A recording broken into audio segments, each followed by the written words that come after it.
So when it comes to this topic of submission and all whatnot, especially among Christians, there will be that talk of, okay, wives love submit to your husbands, and then husbands love your wives. So when that conversation is going on, many pastors, especially and men, love to tilt towards, okay, submit, submit. When you submit, then we'll love, submit, submit. And they have their different versions of submission, what submission should look like. For some of them, it is, I want to have sex anytime, just make sure you're available. Anyhow, I want to do it. I don't care whether you're tired or not. Just lie down there. It must be done. For some others, it is about you go to work, and after working, you come back and submit your salary to them, and they will decide what to do with your salary. Or for some others, it could be, I don't want you to go to, do that job anymore. Just stay home and take care of our children. I will take care of everything, which a lot of times, some of them don't do that. There are so many crazy options. Some of them will even be like, if I'm angry, you should be bowing down and be, mopping my feet and be begging me. If I refuse your food, you should just be coming as a good wife and be begging me. So they have their crazy definitions of submission, which we're not going to be talking about today. But when it comes to how should men love their wives, there is no practical example that is really out there that every man can say, yes, this is an example of how I'm showing up for my wife and loving her, and I'm proud of it. A majority of times they'll be like, oh, well, if he's providing, that's the highest form of love because he's sacrificing his life and time to go out there and work. But the truth is this: all the people that are out there working are not all married people. So whether or not a man is married, he's going to go out there and work. And even if you say, oh, he's working, he has to work extra hard for the family. The truth is this: money never satisfies. So even if a man is a millionaire or a billionaire, they don't stop working. Look at people like Jeff Bezos. Look at people like Bill Gates and a whole lot of them. They have billions and millions, but they keep working because money is about status. It gives you status in society. It gives you a say where people are gathered. What this tells me is that there is no place where you see a man say, okay, I make 100,000 a month, a year. I'm satisfied. This is it for me. No, even if they make 1 million, they will keep doing more. So in essence, we can agree that providing is not necessarily a way that men lay down their lives for their wives. So how is it that a man can lay down his life? We know that it's very rare for you to see, okay, maybe some bad guy is coming and then they want to harm the wife, and then the man will say, okay, take me instead. It will hardly ever happen.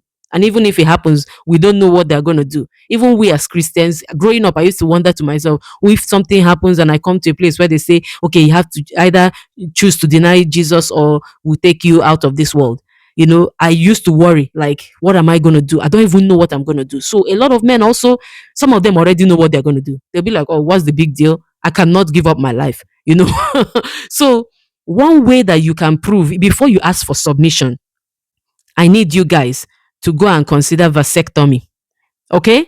And that is a big deal because a lot of men, their whole life is packaged in what is between their legs.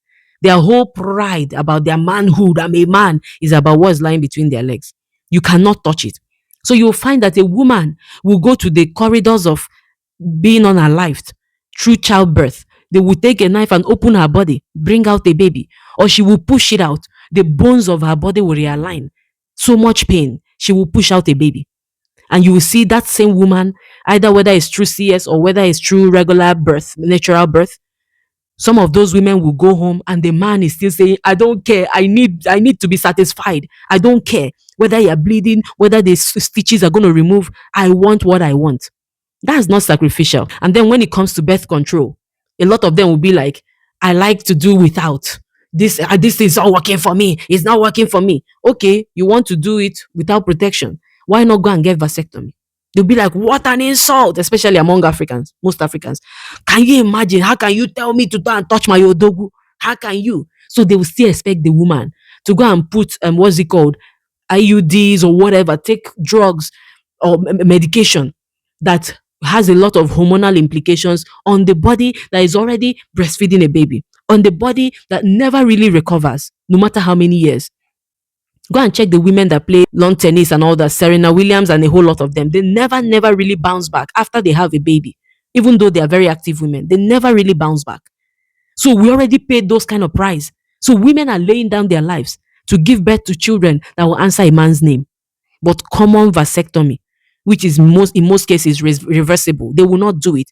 They want you to go and do IUDs and all what manner of things that some of them have, but increase your likelihood of getting cancer down the line.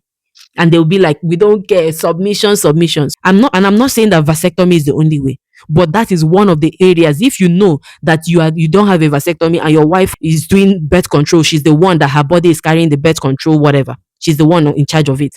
Then you are the biggest hypocrite if you call yourself a Christian. So I'll just leave it there. I'm still going to talk about other ways that you can show us that you are being sacrificial. If you can't do this basic thing, because for you, the thing between your legs is your life, then you're the worst hypocrite if you're telling a woman she should give up her life and just be doing what you want because Bible said. You have not done a piece of what the Bible said, and you want your wife to do it all.